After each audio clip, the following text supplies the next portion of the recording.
What's going on, nerds? Welcome back to Comic Book Nerd Nation, episode 116. I'm Fox 2. We got Topher. If you haven't seen Deadpool yet, you're doing it wrong. You should probably go do that now instead of listening to this. And Pirate. Apparently, I'm doing it wrong, according to Chris, because I haven't seen it yet. Apparently, I am too. And this week we are joined by special guest, friend of Comic Book Nerd Nation, artist Sean Forney. Hey, at least I'm doing something right. I went and saw Deadpool Thursday night. Hey, he's doing it right. He's doing it right. Well, let's kick things off and talk. Well, first, before we get into news, let's talk about what's new with you. It's been a while since we had you on the show last time. Some big stuff. As I follow you on Facebook, and this, correct me if I'm wrong, this past year was your first year at San Diego Comic-Con in Artist Alley. Is that right? This coming year, 2016, will be my first year. Is going to be Yeah. I found out in December. Or no, excuse me. I found that out in, I guess it was October, November, something like that. Found out that I'll be in Artist Alley for the first time in San Diego, and a little freaked out by it because there's a whole lot of big names sitting in Artist Alley there. So no, man, that's awesome. Yeah, thank you. Trying to get prepared for it. Did you do anything different for that? I mean, like, is it? I mean, obviously, it's like kind of the king of cons, yeah, man, but that's I mean, like like, the Super Bowl of comic books. Is it another date on the calendar for you, or I mean, do you do something different to get ready for that and to be there? I am definitely changing up the game to do it because not only just like mentally is it different, like you said, it's the Super Bowl. It is so it's like I've been to the Super Bowl of comic books a couple times as either a fan or I've set up in small press with a buddy, and to me that's like the equivalent of like either I was a spectator or I was the guy selling hot dogs or something. It's like this feels like I'm going to be on the one game. Of the teams playing. Yeah, I'm in the game. So it's like I'm trying to figure out what the heck do I do. So I am changing it up. Space-wise at Comic-Con, you only get a half table. You only get like 3 or 4 foot of space to display all your stuff.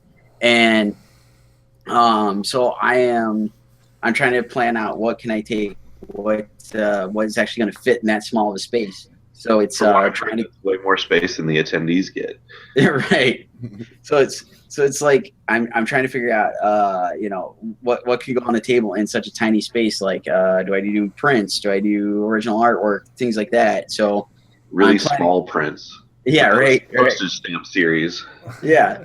So it's like I'm trying to figure out how do I do that, and I am also going to do a couple of exclusives just for San Diego. One of those being because I ran out of a recent printing of Scarlet Huntress issues 1 and 2. I'm going to do an exclusive cover for San Diego and collect both issues into one book for an exclusive for the show. And then another project that I've been working on that some people may or may not have seen or paid attention to what I've been doing is I've been doing a bunch of like nerd-themed pinup art. And so my plan is to collect that all into a book and have that at San Diego as well, and hopefully do some sort of exclusive variant for the show. Damn, Nice. that's awesome. That sounds So cool. how does that process work? Like, I have to imagine this isn't like the first year that you've wanted to be in Artist Alley. So like, is there like an application process or an interview process, or how does that work? Yeah, it's a application. The last, let's see, I think this is year 7. This will be year 7. And every year I've applied for it, and it's always hey, sorry, we already gave away space, because it's a juried event. So they have a committee at Comic-Con International that goes through and they look at the names and they look at the credentials and all that kind of stuff, and they give you a thumbs up or a thumbs down as to whether or not you get in. So they're super selective. 7 years. This is the 7th year. Yeah. Wow. Yeah. And I believe like there's only like maybe 150 tables in Artist Alley. If that, I think that might be an over exaggeration of how many spots are available. I bet So, I'm hundreds or thousands of people applying, I'm sure. Yeah, I'm imagining thousands, and like I said, it's like 7 years of trying, so it's finally worked out. I think having the right number of projects in the last couple of years, thanks to a couple of creators I've been working with, gave me that opportunity. So I'm trying to make the most of it by getting all this stuff together. And again, with the what do I do different? It's I'm already planning for something in July. I've been planning for the last couple months, and I'm still currently trying to get everything ready for it. That's a big step. This is a game changer for you, for sure. This is definitely, I feel like, a big step, forward to that next tier of notoriety, if you will, in the comic book community. The nerd culture community as a whole, the way Comic-Con is anymore. It's not just comic books. From a business perspective, do you use that as like an opportunity for networking and kind of rub noses with other creators and whatnot, and see what kind of projects you can get collaborate on? Or Oh, absolutely. And to be honest, I think that's what has given me the opportunity to do this is the last couple of years going out there, walking through Artist Alley. It was, I think, 3 years ago at San Diego, just on a whim, because of a friend tagging me in a post on Facebook. I went over and introduced myself to Rob Liefeld because he was looking for a colorist. I went over to drop off my portfolio to him, and the day that I went, he didn't actually happen to be there. He had done a signing and gone home for the day. So I knew that the guy sitting next to him, I knew that they had collaborated, they worked together, so on and so forth. And I was just asking, hey, is Rob going to be back? And just quickly explain the situation. And he's like, hey, the same colorist that left him left me. He's like, let me see your portfolio. So that happened to be Marat Michaels, and he and I have worked together pretty much ever since on a handful of projects and a ton of prints and all sorts of other stuff. And did you bring extra brown markers to color in all the pouches? No. God. Low blow, sir. I love Rob Liefeld. Disclaimer, he has a very distinctive style, but he gave us Deadpool. You can't fault the man. Yeah, and no, it was through that I ended up getting to work with Rob on 2 different pieces. One was actually working on a piece of his that happened to be Deadpool, and the other one was he called me up and had me color a cover for Carl Allstetter for Bloodstrike #1. So again, going back to your initial question of is that a good place for networking and whatnot? If it wasn't for that, I don't think I would get the opportunity to be in Artist Alley this year. So yeah, I'm going to try to make the most of it while I'm there, networking as much as I can if I can get away from the table, or I do know that there are a lot of art directors and so on that peruse Artist Alley trying to find people to work on projects. So fingers crossed that some stuff comes out of that. Oh, I'm sure it will. I'm sure it will. You wouldn't have gotten to the point where you're at now if you didn't have stuff that people enjoy. People, like your style, that's and high quality work too. It's the proof is in the pudding. Like you said, 7 years of applying. They're not just taking anybody to come sit at these tables. They definitely wouldn't like the likes of Comic Book Nerd Nation up in there. We would. I'd be drunk, passed out, taking up 6 feet of space. Take it easy. It took you 7 years to get in. Take us an easy 50. No problem. I've yet to make it as an attendee, and man, that sounds super exciting. Going and being part of it. That's like an amazing opportunity. So hey, if you want to go as an attendee, tickets go on sale on the 20th. And make sure you're online, because sure online and have a dozen computers. Yeah. So you mentioned that part of what kind of launched you to this next tier of notoriety and got you into the Comic-Con in San Diego was some projects that you've been working on over the last year or two. Anything you can talk about? Anything? Yeah. Pitch? By all means, selflessly promote. That's what we're all about here. Topher does it every week, and he doesn't produce anything. It's true. Hey, you got to do something. You got to make the most of it. I produce this. Right. It practically sells itself. Good thing the admission price is free. Oh, I'd charge you. There you go. So some shameless self-promotion. I got to work on 6 issues of Zen Intergalactic Ninja. It's called Zen Hard Bounty. Again, through that chance of being in Artist Alley and meeting up with Marat, he got me the gig working on the colors for the book. Issue 1 came out in November, and issue 3 just came out, I think, a week or 2 ago. So there's 3 more issues to come out yet. It was a fun little miniseries. It's kind of a Western story taking place in outer space, going across all these different planets, and it's basically Zen being a bounty hunter, going after like a criminal or a couple criminals, something like that. Is that a self-published title, or who's that? That is through First Comics. Okay. It's now Devil's Due First Comics. They partnered up last year. Okay.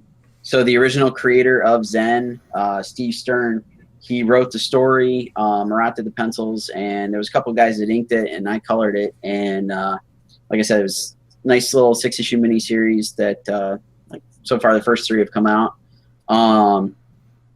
Also worked on a couple issues of a book called Cyberines for Red Anvil Press. It's a kind of like a classic superhero story with a little bit of a different twist. It's kind of like if you took Captain America and I don't know, I guess my best equivalent would be, say, like mixed in with like a little bit of RoboCop. And there's a whole team based on this whole idea of they're like government-run superheroes. It's a fun story. Got to work on 2 issues of it so far. We're supposed to be working on another one here pretty soon. Issue 1 just came out through Diamond, I think a couple weeks back. That sounds right up your alley, Pirate. Yeah, Captain America mixed with RoboCop. Dang. Yeah, that's an action movie I'd see. There you go. It's a fun story. It's definitely worth picking up. Let's see. Outside of that, it's been like some odds and ends stuff. Like I said, like I mentioned, I colored the cover for Blood Strike. Got to do a Back to the Future variant cover. I don't know. Awesome. This is a small handful of just a mixed bag of stuff. What was the project on Deadpool? If you can talk about it, what was the project on Deadpool that you were? It was Rob just did a piece that was Deadpool and the Ninja Turtles, and out of the blue he sends me an email, or actually sends me a Facebook message and said, "Hey, do you have time to do this?" And I was like, "Sure." Yes. Got it done for him like either that night or the next morning, something like that. Sent it over to him, and that was the first piece I got to do for him. You know, again, fingers crossed. Hopefully, I get to work with him some more. But it's a nice little opportunity to get to work with somebody that I grew up with. Reading all the books that the guy did. So yeah, I was gonna say, somebody like Rob Liefeld calls you and say, "Hey, can you do this?" You pretty much drop that. Do it. Yeah. Unfortunately, there was one time. I was. Yeah. Yeah. There was one time that I missed out because I was too busy. I had something else going on. I went out of town for the week. I could have actually done some more Blood Strike work, but we took kind of like a family vacation / went to Boston Comic-Con for like 10 days. Nice. So unfortunately, I missed out on that opportunity. But there was some other neat stuff that followed up with it that I got to take the opportunity on. So I think it worked out. The funny thing about that cover that you're talking about, the Deadpool Teenage Mutant Ninja Turtles, I'm pretty sure the last time you were on, we were talking about how it would be really cool if you worked on some pieces of like, I want to say it was like He-Man and Ninja Turtles. What was the mashup I wanted? It was Skeletor writing. It was Skeletor fighting somebody, but it was something fairly similar to that. That's really funny. So I mean, how much fun for you as not just an artist but an enthusiast, a nerd himself? How much fun was that, like doing a mashup like that? Oh, it was a lot of fun. I mean, it was I getting the chance to work with Rob, plus getting the opportunity to color a couple of favorite characters of mine. So I even took the opportunity to be like, okay, I'm getting a chance to work on this. I was given like no real direction on where it needed to go, so I was like, I want to do them with the all red mask, and I think that those turtles fit better with the idea of crossing over with Deadpool. It was more the mature version of the turtles and all that. And so it just made sense. So, and Rob never said anything. He was just like, okay, cool. You know, he had me make a couple of changes, but never balked at the idea of them having the all red masks. There was a couple times where people saw it online where they're like, why are they all red mask and all that kind of stuff, and having to They go were through originally all red in the original comic. Yeah, and not a lot of people realize that, and I'm always just amazed at conventions on the number of people that don't know it, and then the number of times a little kid will come up and look at mom or dad and go, yeah, well, yeah, they had all red masks in the original comics. You know, it's like a 10-year-old kid telling this to an adult. It's always busts me up. Wow, that piece is awesome. I was able to pull it up right now and check it out. That's awesome. Yeah, it's a pretty cool image. I'd actually seen it. That's really cool. So do you enjoy at this point in your career? And I know we kind of covered this when we talked to you before, but you know, we've got new listeners. Some people didn't hear that episode. There's only 3 pouches in this picture. And possibly, you know, things maybe have changed in your career, but where you're at now, is your preference to do colors? Is it to actually draw create the art and color it? You know, where's your heart really lie with that? You know what? I at this point right now, because of like a couple of projects I'm working on, I'm really torn. I love both for just very drastically different reasons. As far as coloring goes, I mean, I get the opportunity to work with creators that you know, I've admired or whatever. But it's also it's quicker, and I get the opportunity to produce more work that way. And a confidence thing. I think a lot of times I feel more confident of going through somebody else's work and be able to complement their work, as opposed to, you know, coming up with it all on my own and trying to be like, okay, you know, I need to do this start to finish, where I've already got the groundwork laid, and it's, you know, I can go and compliment the artist that I'm working with, and you know, hopefully add something to it that takes it that next step further.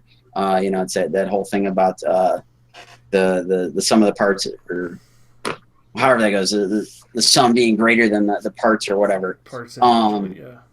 Yeah. So it's, you know, things like that I enjoy about coloring.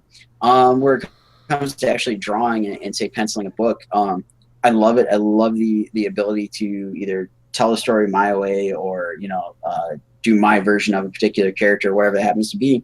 But it takes me much longer to do it. You know, I'm spending probably 2 or 3 times the amount of time that I would, you know, coloring a piece, actually drawing it. You know, it's like, okay, you know, how much time do I want to spend on a project to get it done, and things like that come into play. But again, I still enjoy it. I still like doing it. I still love the opportunity to be able to do that. So that's where it's like, to me, it's like they're very distinctly different things that part of me is like, okay, you know, which one would I choose, and what would I want to do? And it's because I have the opportunity to do both at this particular moment. I'm very, very torn on like which route do I want to, you know, pursue heavier. So it's, I don't know, it's a toss up at the moment. In your professional experience when coloring, how hard is it to stay inside the lines? That was always the tricky part for me. Like,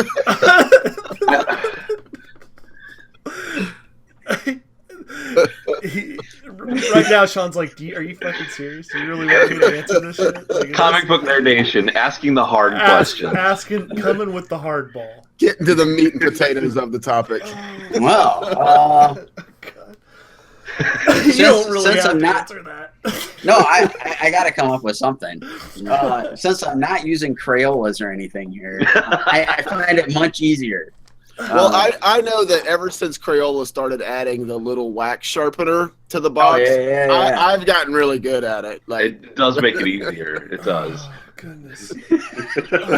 Well done. Keeping your crayon sharp always helps. That was a nice curveball. Since they now make adult coloring books, and that has become the new like phenomenon, it's kind of a valid question. Right?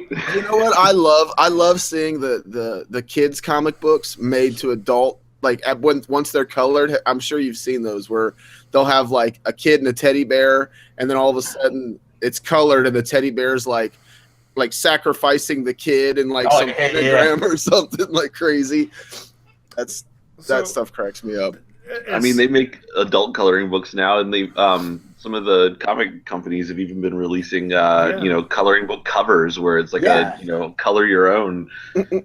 No, that seems like another opportunity, kind of like the sketch covers for colorists and artists to do, again, their own custom cover pieces.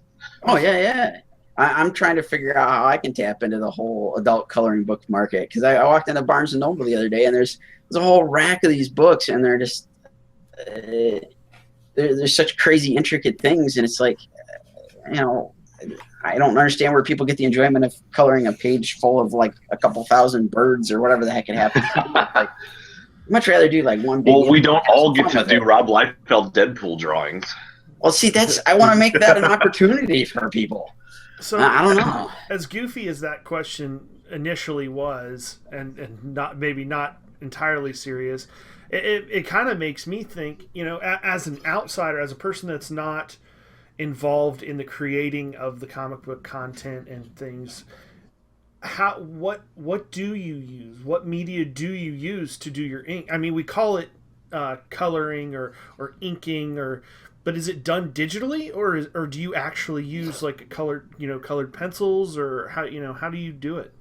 Well, when I'm doing a book for publication, if I'm coloring it anyway, it's digital. I'm using Photoshop, so it makes it much easier to stay within the lines. But there's opportunities that arise to do stuff with traditional media, say watercolors, markers, things like that. And those each come with their own inherent, difficulties, whatever. But like, say, even penciling, it's given the name penciling, you'd often say, oh yeah, somebody's using a pencil. But because of the technology I have at my fingertips, it's much easier for me to start out something digitally instead of going through, a stack of paper, doing some layouts or whatever to get to the point where it's something that I want to finish producing. Yes, it's called penciling. So I'm going to use a pencil in there at some point, but sometimes that pencil is digital. And same with inks. Sometimes I break out actual India ink in a brush or an ink pen, or, I will use Photoshop and use that to its abilities to, whether it's to cut down the time, or I think I can do something better digitally or whatever. And from the standpoint of like people looking at it and thinking that, digital makes it easier. It doesn't always make it easier. It's just sometimes it's a better way. Yeah, it's a better way to meet that deadline or whatever, just by cutting out the probability of spilling ink all over the page, or trying to get nice straight lines or whatever it happens to be that might cut the time down. I think there's still a lot of people that think that, oh, you're doing this stuff digitally, it's like you press a button and it's done. It's Photoshop's just this magic machine, or you one click and it's all done for you. But I think as technology progresses, the magic lasso over it and it all fills in, right? Right. I think how Photoshop works.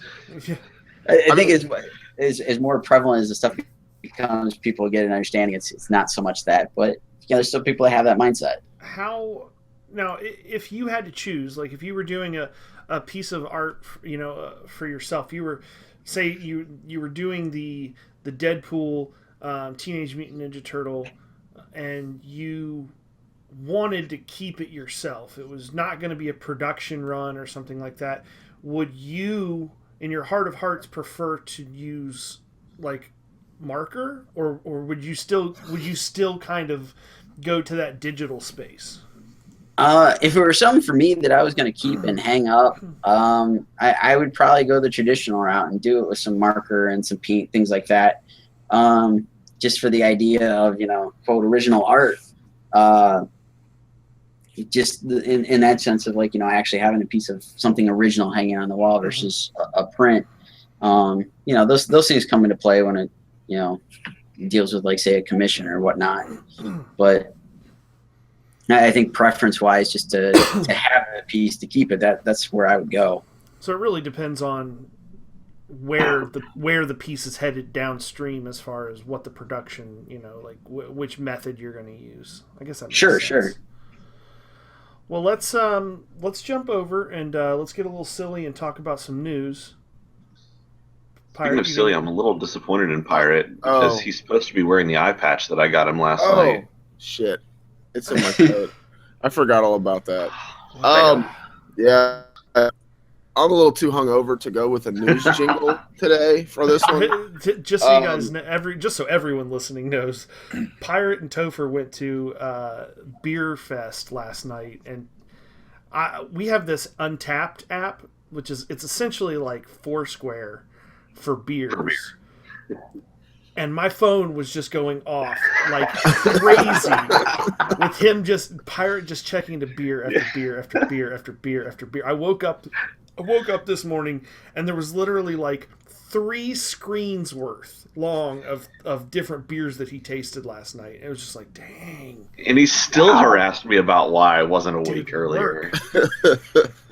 Did work. Yeah, it was I wore my drinking pants. I wore my stretch pants. That's for sure. Apparently. So first thing that I thought would be kind of neat. This is not so much comic book related, but tangentially kind of nerd related. And I thought it was fascinating. This week, I don't know if you guys heard that scientists found evidence of gravity waves proving Einstein's space-time theory. Did you guys read about this at all? Yeah, I seen it. I didn't really read the article. It's smart people stuff. I couldn't comprehend words like magnets. This is magnets. This is incredible. This could be the first step of some serious technological and scientific advancement in the world as we know it. I'd say we're like 3 to 4 weeks away from time machines, max. I mean, that could be true. You never know. Because if they invent it in the future, they're coming back. Many years from now, they can come back to a point about 3 or 4 weeks from now. That's what I'm saying. Dang. Did anybody listen to the sound of the gravitational whatnot? No, I didn't even know they had that. Yeah, I don't know. My wife found it. There's a recording of the sound. That's how they were able to discover the thing, and it's creepy. It just sounds weird. It is. I seriously like whales mating. You know what? It's kind of something along those lines. It was this really weird noise, and I just like she was playing on her phone, and I turned. And I'm like, "What in God's name are you listening to?" And she's like, "Oh, it's the whole thing with this. This is how they found it." It's like not anything what I would have expected. It's really strange. I mean, it'll be really interesting to see what kind of comes on the heels of this, like what advancements or developments or discoveries for that matter are going to come next in line because they figured this out, It'd be, I don't know, could be time travel. Never know. I mean, bigger magnets. Bigger magnets. Just wait until you see the refrigerator magnets they're about to come out with. Jesus Christ. I'm sure you guys hopefully got to see the final Batman v Superman trailer. Yes. Oh yeah. I think this looks badass. This is by far the best trailer they've released. Oh yeah. It gives me hope for the movie finally, because most of the earlier trailers did not. Yeah, I'm still the whole Jesse Eisenberg, is that his name? Yeah.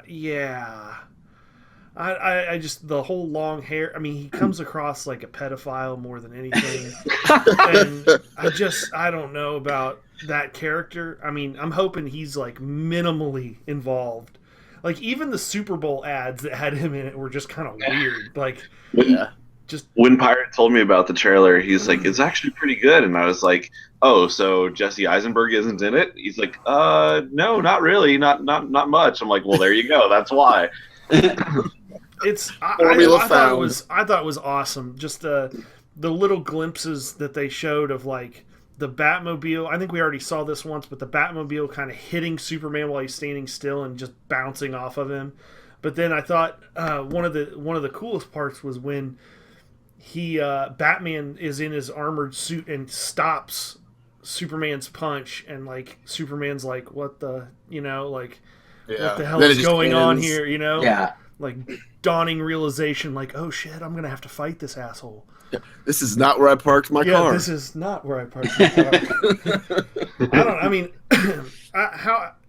We haven't really talked to you about this movie in particular. We've discussed this literally till people's ears probably bleed over the past year or so.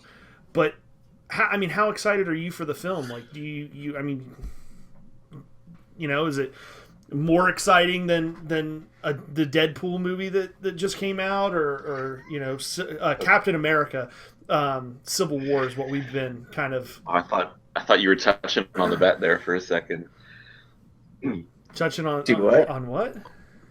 On our bet. Oh yeah, we do have a bet from like We've got a bet going right now about whether Deadpool or Batman v Superman is going to have a better opening weekend. Yeah, and I don't know. I saw something this morning when I woke up. Deadpool is estimated to do like, I want to say like 90 million for the weekend. It did. That's got to be like a February record. It did 12.7 million. In the opening night, which puts it ahead of the pace that Guardians of the Galaxy set. I mean, I contributed. Yeah, I'm going tomorrow. It was really freaking good. Yeah. Yeah, I mean, I after seeing it, I was a little worried about our bet actually, because I said that Batman v Superman was going to do better at the box office, even if it was a worse movie. But apparently, I heard a rumor that that DC's a little worried about the way that it's been seen in test screenings, that's not going over amazingly well so far. So yeah, I mean that doesn't seem hopeful for it. But I mean, in comparison, Deadpool, my unofficial spoiler-free review here is that it was freaking hilarious. Like right out of the gate, like before the opening credits even start, like they start playing music, and I was already laughing before an image even came up on the screen. I busted up laughing at least 6 times during the opening credits. It was hilarious, and it just did not let up the entire movie. That's like awesome. A lot of movies you see like the trailer and it's like, okay, well that was all the jokes. That was all the jokes. Most of the trailer happens pretty close to the beginning of the movie, so they do a good job of not really giving away everything, and then it's freaking hilarious. Like there are some serious parts to it. It's like a good Deadpool comic, where even when it gets serious, the tone gets serious, he keeps laughing to the point where it's almost awkward, and you feel for him because it's like the clown who is trying to smile and laugh through everything, even when life turns to shit. And they were funny jokes too. It's filthy. It's incredibly filthy, but it's glorious every second of it. I highly recommend it. Oh man, I can't wait. I can't wait to go see it. Like I said, we're gonna go see it tomorrow. We saw it Thursday night for opening night, and then we're actually going again today because friends of ours are coming into town, and they got babysitters for the kids, so we get to go hang out and go watch it. It's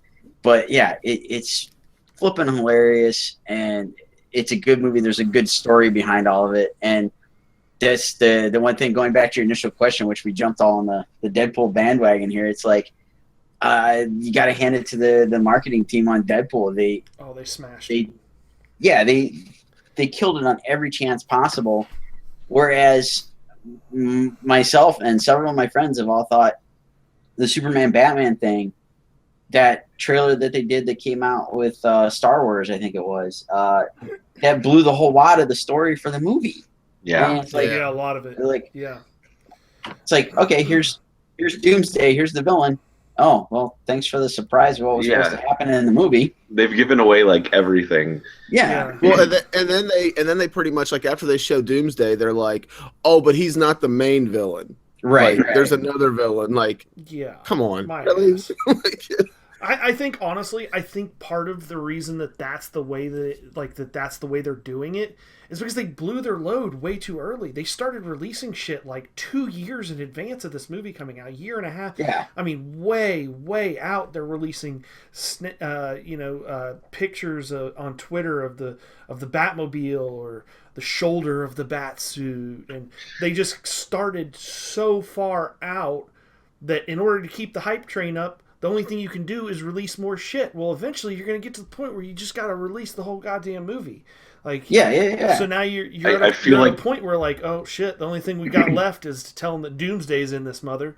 So here you go, Doomsday's in it. Stay excited. We still need you to come pay to see this movie, even though we've shown you 90% of the plot points. I feel like I will be surprised by nothing in this movie. Yeah, very little, very little. I mean, I'm still excited. I would say cautiously excited to see this movie. I mean, there's definitely, like, you watch the newest trailer that just came out. There's glimpses of greatness for sure. There's some really cool stuff there. But then there's some stuff that you're just like, what? Wait, why did you? Do you not have anybody that reads comics involved in this movie? Like, why would you do that? Yeah. You know, I like the subtle things though that they dropped in there. Like they had the parademons in the one scene, and then they had the Dark Side Omega symbol. You know, I'm curious more about that whole apocalypse looking scene with Batman and Superman than anything in the whole movie. I thought that the part with Wonder Woman, I thought that looked pretty cool. I was surprised that I thought that she looked like a decent Wonder Woman, because I really wasn't on board with the whole Gal Gadot thing. She put on like a pound and a half of muscle. Well, that's at least like 27% of her body weight. So. Right. I mean, she bulked up quite a bit for this film. She bulked up to a mean 7 pounds for this film. I actually was about, I'll say maybe 20, 30 feet from the entire cast at San Diego. They ended up walking by my buddy's booth. Mm-hmm. And seeing them in real life, it kind of put it into perspective. I mean, Ben Affleck and Henry Cavill, those guys are freaking huge. Yeah, they're big dudes.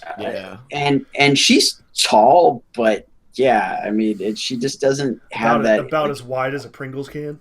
Yeah, she just doesn't have that imposing. Like, I think Wonder Woman should be, a little bit beefier and more imposing. She's an Amazon. But she should be a physical being. She's a warrior goddess. I mean, it's hard to find real life Amazons, though. Yeah. I mean, you could find them in the Amazon. You could get WNBA. Yeah, WNBA is full of them. Right. They can't play basketball, so you might as well put them on the movie screen. Oh. I'm just saying. Wait, wow. Have you watched a women's basketball game before? Me? I've never seen one. I don't know. Anyone? Do they actually play? I don't know. I don't know. I've seen still images. That's so wrong. You mentioned Star Wars. That's another huge film, obviously, that came out since we've talked to you last. How do you feel about that? We've discussed this to death. Yeah, I absolutely loved it. I've seen it 3 times, and I'm trying to figure out how I can find some more time to go see it again before it leaves theaters. I know there's like a bunch of mixed feelings by everybody on the internet because everybody's got to find something to complain about. I absolutely loved it. I sat there and, like a majority of people, I sat there and like got chills. I was, laughing, whatever, and crying at certain points. And it just, I don't know, it brought back a lot of the stuff of the original trilogy. And you can say it's like all they do is redo the first movie. Sure, it has callbacks to it, but all the movies had callbacks to all the other stuff. So I didn't mind any of that. And I really want to know, who the heck was the old guy at the beginning of the movie? Who's Rey, really the daughter of? All right, let's stop right there. Without tipping my hat to anybody's opinion on the podcast, who do you think is Rey's parents? I still think it's got to be Luke. There was too many callbacks to Luke and Anakin throughout her entire story in the movie. I know there's other hints that, about the supposedly her being a Kenobi and all that stuff, but I don't know. I think it's going to end up being, either somehow she's going to be a Skywalker. Either it's going to be Luke's kid, or maybe they still got a way to play it off that it's Leia's kid somehow. But I don't know. All the stuff with her, being on the desert planet, the technology stuff, just all that to me played in and said she's somewhere in the Skywalker lineage. Yeah, that's where we all pretty much landed. Eventually. Essentially, Chris said, Chris and Brian and maybe even John at this point think that she's Luke's daughter. I'm a firm believer. I think it's Han and Leia. I could see that. I mean, I could see them going back and playing up the expanded universe of them having, would they have like 3 kids? And, it's something that comes into play. I don't know. I guess part of me still wants to hope and wish and think that it actually is Luke's kid. And then we're going to see like some movie iteration of like, say, Mara Jade or something. Play up something like that. Man, there's just so many.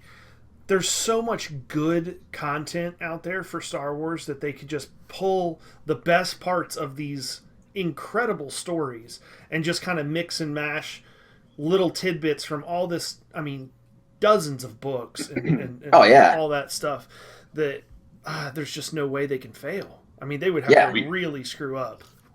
We mentioned a leak last week of a picture where it looked like they were doing some kind of Lego Star Wars TV show that they officially announced that this past week. Yeah. Oh, okay. And it looks pretty cool. It's going to be like an original story. Takes place probably somewhere during the original trilogy, and it looks like a very family friendly kind of like fun story. Just fun, it's a Lego Star Wars. I mean, how can it not be fun? Those Lego games are fun as hell. Those Lego video games where they do like Lego Indiana Jones or Lego Batman or Lego Star Wars. Those games are super fun. Yeah. The Lego series that they just did, where they went through and like told the story of the whole saga so far. I forget what they were calling. That was hilarious. It was all told through the the point of C-3PO, and it was I don't know. I was laughing my butt off the entire time watching it. That's hilarious.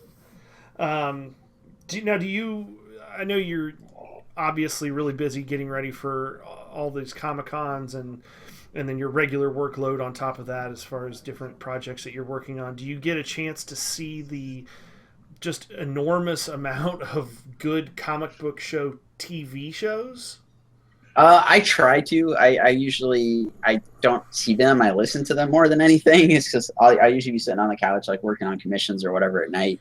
And we've pretty consistently been watching Flash, Agent Carter and Agents of S.H.I.E.L.D., Star Wars Rebels, and I'm sure I'm missing some, but those are the ones that I know that we pretty consistently watch. Have you checked out Legends of Tomorrow yet?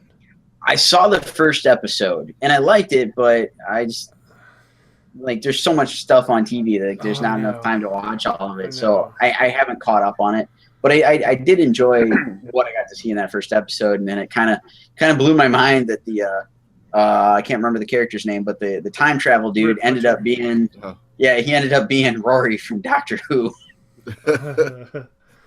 What? I was like, oh, that's why I look familiar. Now, he's a Time Lord now. Have you seen, exactly.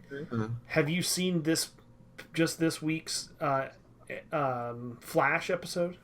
I have not seen it yet. I've been trying to stay away from the spoilers because I did see something about the whole Earth 2 thing, and I won't ruin it for you then. There's a character that shows up, and I've been doing my best to avoid all this stuff. So hopefully at some point this weekend I'll get caught up on it. I would like to first apologize to everybody that listens to this podcast because I was ragging on Flash last week. The previous episode I really just didn't like. I thought it was too slow. I thought that they were really playing up like the whole lovey-dovey storyline and turning it into more of like a teenage drama type show than the comic book show that it was when it really kicked off. This week, they hit a grand slam. This is probably my favorite episode of Flash, hands down, I would say, of all of them. It was really, really good. Pirate, did you get a chance to see it? Of course. Of course. It was great. That and Legends Tomorrow, they're still batting 1,000 in my book. I won't give anything away, but it's a must. Not just listen, but you got to watch. You got to watch this past week's episode for sure. It's awesome, really good. Let's see here. Last bit of news that I got is something that a lot of people were kind of hoping for is in this upcoming Guardians of the Galaxy movie. A lot of people were hoping to see some more Infinity Stones or Thanos himself, maybe the Infinity Gauntlet even. Ain't gonna happen. Ain't gonna happen. James Gunn said there is no Thanos and there is no Infinity Stones in Guardians of the Galaxy 2, which is kind of surprising. Yeah. It's not that surprising to me because there wasn't really a Guardians 2 in the master plan, in Marvel's long-term, workup, the way that they had the schedule, and everything, like the release set, leading up to the whole Infinity War Avengers movie. So, I mean, this is kind of like, the first one did so well that they're like, we're going to do another one because everybody liked it. But I imagine it'll be more a story about those characters and their stuff rather than, necessarily the next important piece of the puzzle leading up to the greater Marvel Cinematic Universe plot. So, to me, it's not really all that surprising that it's not going to have those elements. I mean, either way, I'm going to go see it because that first movie was so fun. I mean, just the soundtrack, the way they incorporated the soundtrack, everything about that movie was just fun. There was humor, there was action, there was everything. It had it all. I think that was has to be top 2 or 3 of the Marvel movies for sure, in my opinion. I love that movie. I still will consistently throw that in a Blu-ray player and watch it on the weekends when I'm working on stuff. And like you said, the way they work that soundtrack in is genius. To me, and I know it's kind of the feeling they were going for because of Star-Lord's like ties to Earth and stuff of being like it's a callback to everything from the 80s. I mean, it feels like one of those movies where it's like I can't think of the name of it now. But there were several movies like that came out in the 80s or early 90s where it was like they worked the soundtrack into the whole thing. And Footloose. Well, yeah, like Footloose. Yeah. And I'm trying to think of the movie. It had Dirty Dancing.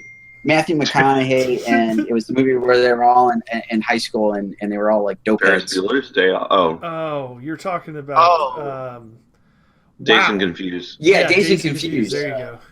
To me, was a great soundtrack too. Yeah, it's like the way they work the music into the actual plot. And not necessarily it's like what was going on, but just the way that everything fit together. Like it's like to steal the line from Deadpool about the puzzle pieces fitting together. Mm-hmm.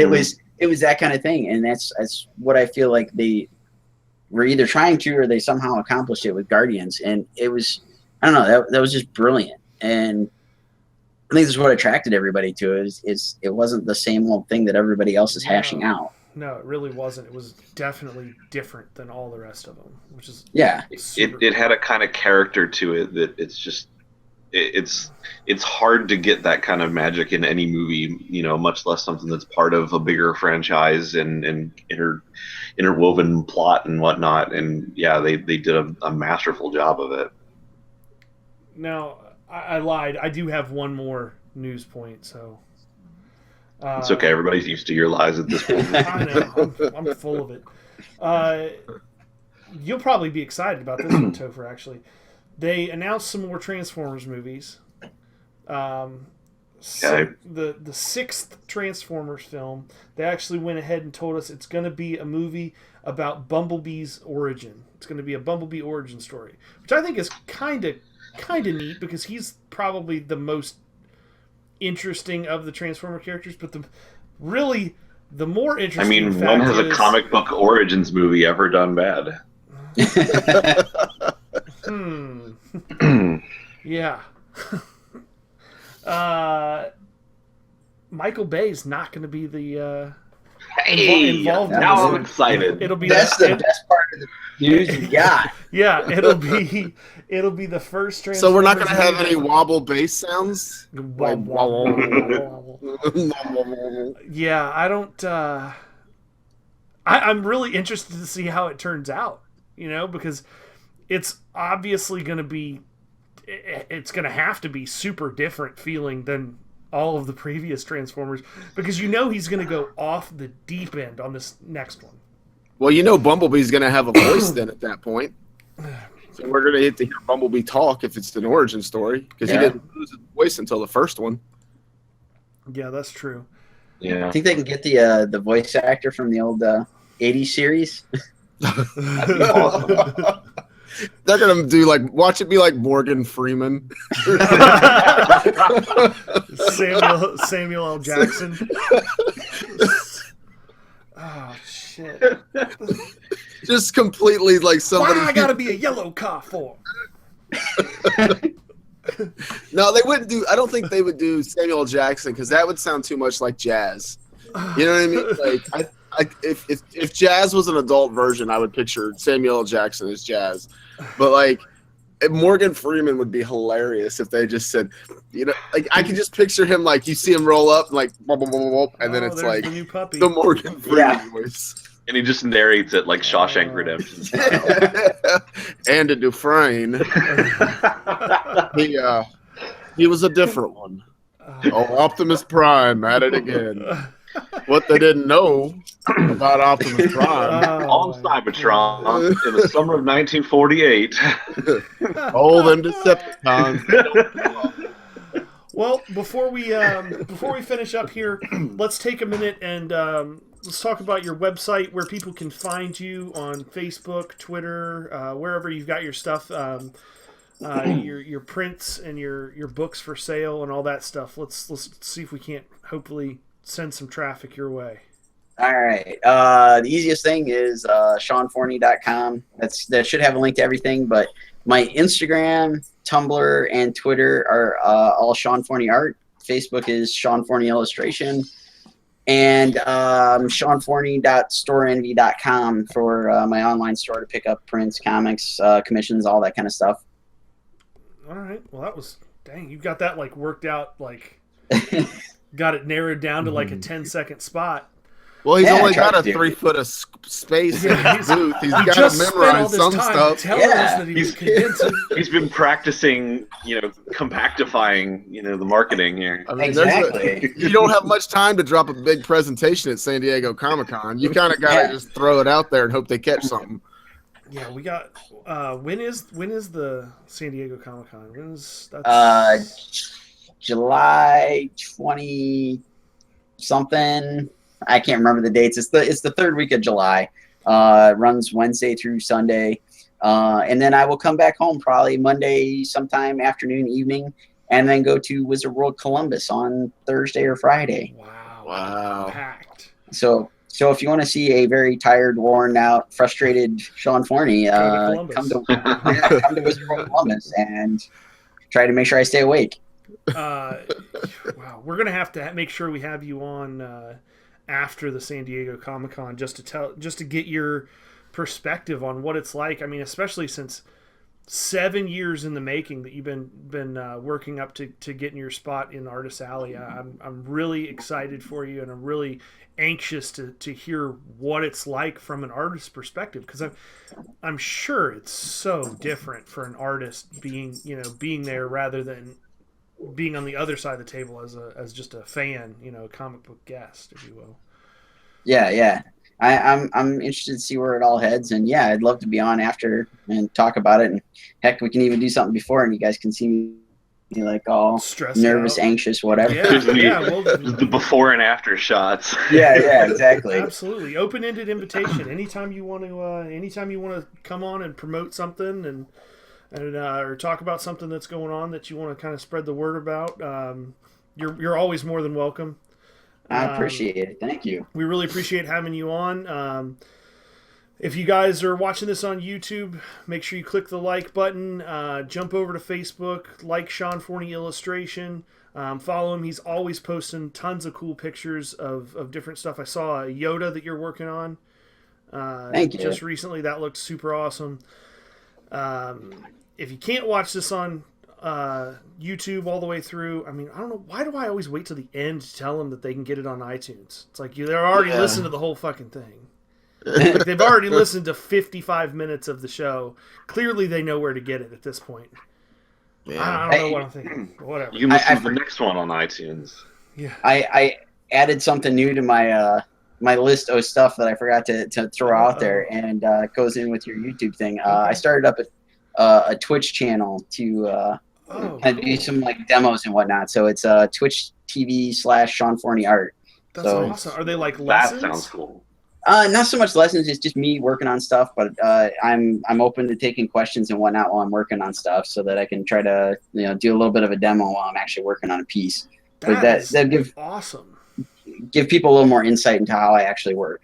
I don't have a schedule set up as to when I'm doing it right now. It's just kind of when I've got time to work on a piece. We'll have to I'll have to get with you after the show. Maybe we can do a little cross promotion, and I can set up a video of your Twitch and talk about it a little bit and throw it up for some people. I would definitely watch that. Yeah, that's that's a really smart idea.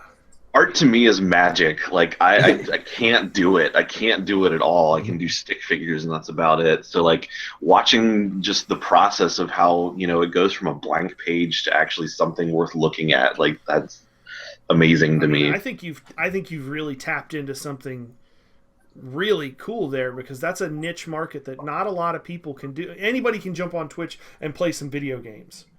Most people don't have something worth looking at. Exactly. And now this is something that, A, it's a career. B, it's a learned skill for sure. You have to have the repetition. You have to have the training. You got to, maybe not formalized training, but you have to train to some degree on your own at the very least. What better opportunity to really kind of immerse yourself in that to be able to watch and even potentially ask questions to somebody that's a professional, a successful professional in that field. That's a fantastic idea. I really love that idea. Yeah, I got the idea. A couple of friends had been doing the gaming stuff, and I'd seen a few artists doing live streaming stuff and using Periscope and whatnot, and got into a conversation about it. And one suggested it, and a friend of mine is awesome. She showed up at the house last weekend, got the entire thing set up for me. Basically, all I had to do was enter my name and a password. She did everything else, got it all squared away for me. And I've tried it out twice now, and I'm working with some of my wife's students to get the settings worked out right, so it's not hogging all the bandwidth and whatnot. But yeah, it'll do that. You know what? You need to have some specific thing in there, like how Bob Ross had happy trees. Oh yeah. You need like something specific in there that you're gonna do, like where it's like, oh, he's doing it. He's doing it. He's doing the thing. He's putting in happy couches, like, or something. You know what I mean? Like, happy just you need something. That right there would take it. That right there would take it. Like, you know what I mean? Like, yeah. Damn. Oh, I gotta figure that pointers out. on how to stay inside the lines. There we go. That's really fun. All right, well, thanks everybody for watching. Sean, again, we appreciate you coming out and goofing around with us and talking about what you've got going on. It's always always good to hear that you've got a lot of good stuff going on right now. It's a big year for you. Yes. So that's it for this episode. I'm Fox 2. We got Pirate. Maybe. I don't know. We can't hear. And we have Pirate, but Pirate apparently doesn't have us. Yeah, a big thanks to Sean, because every time I go to a convention and I walk past his booth, he's always like, "Hey, how's it going? How's the podcast?" And like that's just, that's cool shit to me. So thank you, sir. Yeah, for anybody that's listening to this, Sean is exactly as he seems on here. He's very approachable. Extremely friendly. You and your wife both always really, really friendly every time that I've ran into you at the different conventions and stuff. So, obviously nothing but the best for you guys. Thank you, guys. I really appreciate that. All right. Well, we will see you guys next week.